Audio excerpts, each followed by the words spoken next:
vamos a hacer la presentación del doctor Luis Alberto Martínez. Él tiene el tema de ventajas de la medicina integrativa en la atención primaria en el nuevo modelo de salud.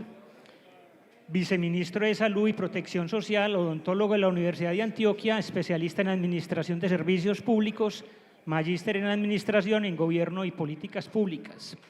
Yo aplaudo que en este momento y hoy en este congreso estemos generando contactos y puentes con los administradores, los dirigentes del área de la salud, cosa que Amibio no ha tenido, pero gracias y afortunadamente al contacto de Héctor Iván y a la colaboración del doctor Luis Alberto, vamos a tener hoy esa ponencia.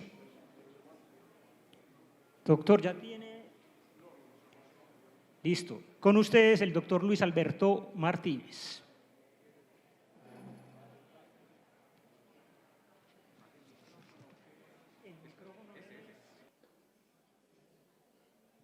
Bueno, muy buenas tardes a todas y a todos. Un saludo muy especial.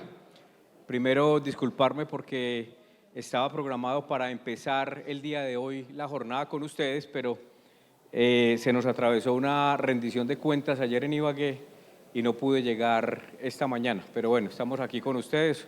Un saludo muy especial al profe Héctor, a la Junta Directiva, agradeciéndoles el espacio. El doctor Héctor nos hizo una especie de operación Sirirí en todo este tiempo para tratar de que estuviéramos aquí. Por fortuna vamos a compartir un tema que no es fácil, que viene tratando de abrirse desde hace mucho tiempo. Es muy probable que ustedes, es seguro que ustedes saben mucho más de esto que yo, pero vamos a plantearles desde la perspectiva lo que estamos haciendo en el Gobierno Nacional para tratar de integrar la medicina alternativa, otros saberes ancestrales que hay una riqueza inmensa en nuestro país. Hemos tenido la posibilidad de conocer de cerca lo que hacen las comunidades afro, lo que hacen las comunidades indígenas y obviamente cómo podemos y necesitamos establecer un diálogo horizontal para poder entendernos y para poder mejorar el cuidado de las personas. Entonces vamos a hablar en estos 4 ítems, vamos a hacer rápidamente un contexto global de lo que se ha venido avanzando a nivel mundial. Vamos a mirar algunos antecedentes normativos. Esto no es un inventario exhaustivo, pero sí como lo más importante de lo que ha pasado en nuestro país. Vamos a revisar unos datos de la oferta institucional que tenemos hoy, según los registros que tenemos, que también hay que decirlo, hay un subregistro importante. Y vamos a terminar planteándole la propuesta de transformación que venimos avanzando en el presente gobierno. Muy bien, un poco plantearles en estas imágenes que desde, podemos decir, lo más visible y lo más temprano es la Declaración de Alma-Ata.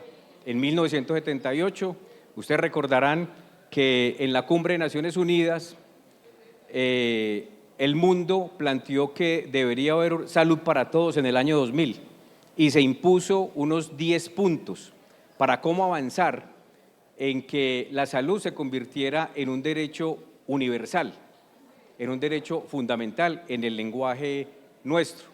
Y desde ahí las medicinas alternativas, las terapias complementarias se empezaron a abrir campo y el reto ha sido a nivel global cómo integrar estas medicinas alternativas, estas terapias complementarias a los sistemas de salud. Y entonces ahí hay unos avances y retrocesos, hay unos países que han avanzado mucho más que el nuestro todavía está muy lejos de hacerlo como se quisiera. Y entonces vienen unas apuestas que se hacen, una muy importante, iniciando el presente siglo, donde se plantea cómo prestar apoyo a los Estados miembros de las Naciones Unidas que hacen parte de la Organización Mundial de la Salud y cómo promover la utilización segura y eficaz de este tipo de medicinas, de terapias.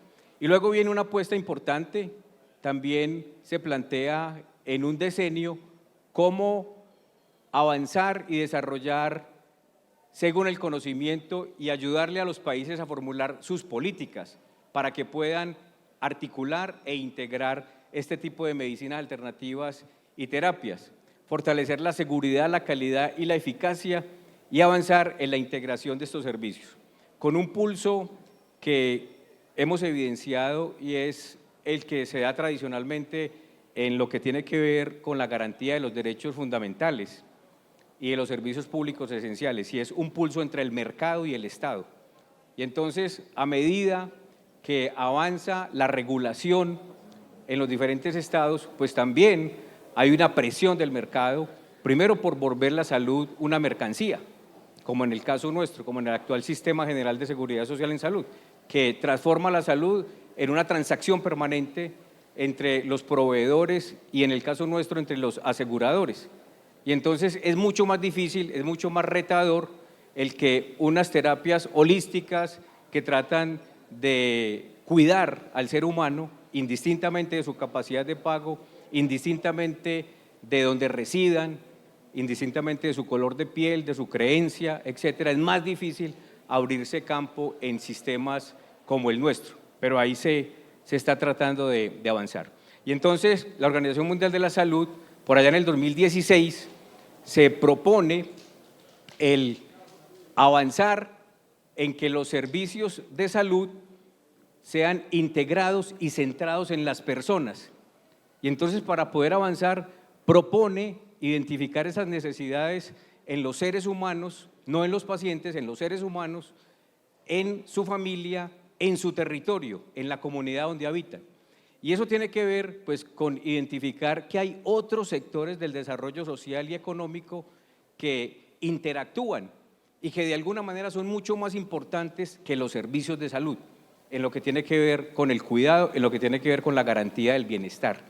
Y entonces ahí hay un reto mayor, y sobre todo en países como el nuestro, que son muy desiguales, que son muy inequitativos y que obviamente tenemos un desequilibrio a nivel nacional. Parte de eso lo vamos a ver un poquito más adelante. Entonces, aquí el reto es cómo articular estos sectores de desarrollo social y económico que hacen parte de los denominados determinantes sociales y económicos, y si se quiere, de lo que se denomina la determinación social.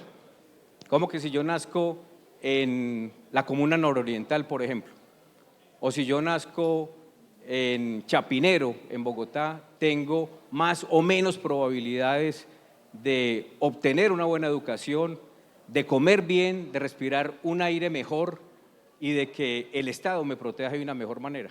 O sea, no somos iguales los colombianos. Y lo mismo puede pasar en un mismo territorio. No es lo mismo un niño de 8 años que viva en la Comuna 8, por ejemplo, aquí en Medellín, lo que es Enciso y de ahí para arriba, donde hay un cordón de desplazamiento, sobre todo de población que se vino producto de la violencia del occidente de Antioquia, del Urabá antioqueño, y hay un cordón de miseria allí.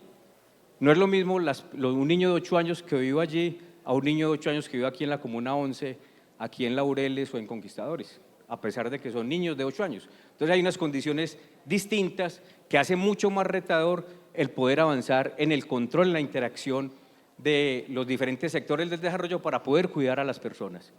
Y también propone la Organización Mundial de la Salud que necesitamos tener redes de atención sociosanitarias organizadas según las necesidades de la población en cada territorio. Y ahí el reto es mayor, porque entonces hay que organizar los recursos humanos, los recursos físicos, tecnológicos y en especial los recursos económicos para hacer una buena aplicación de esos recursos al cuidado de las personas. Muy bien, esta es, digamos, como la propuesta global que cada uno de los países viene interpretando. Y entonces ahí se abre una estrategia de la medicina tradicional.